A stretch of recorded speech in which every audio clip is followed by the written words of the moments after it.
చేయకుండా సిఐ సార్కి బెయిల్ ఇచ్చిండు, కోర్టుకు బెయిల్ ఇచ్చిండు. అట్లా ఎలా ఇస్తాడు? నేను ఇన్ఫర్మేషన్ ఇచ్చినప్పుడు అరెస్ట్ చేయాలి కదా, అసలు అరెస్ట్ కూడా చేయలేము. ఎప్పటి అరెస్ట్ చేయలేదు, ఎంక్వైరీ చేస్తున్నాం అంటున్నారు, అలా కాకపోతున్నారు. అసలు అరెస్ట్ చేయలేదు.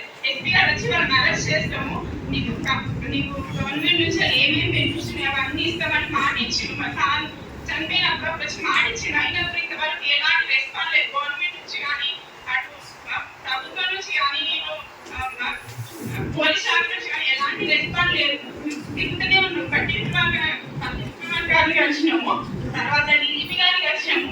అలా కలిసినా కూడా ఎలాంటి రెస్పాన్స్ లేదు. అసలు ఏం చేయాలో కూడా మాకు అర్థం కావట్లేదు. కేసు పెట్టినప్పుడు అసలు అందులో ఇవ్వనే ఇవ్వరు పేరు, కానీ చిన్నదరెడ్డి సార్కి ఇచ్చి ఎట్లా ఇస్తారు పేరు?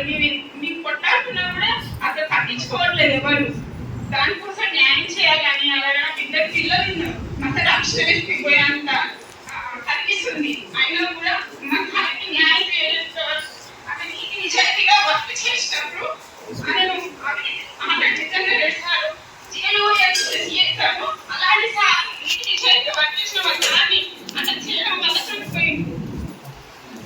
కాబట్టి మా సార్కి న్యాయం చేయాలని, అలాగే నాకు కూడా న్యాయం చేయాలని, నాకు జాబ్ కానీ ప్రభుత్వం నుంచి కానీ అలాంటి న్యాయం చేయాలని కోరుకుంటున్నాను.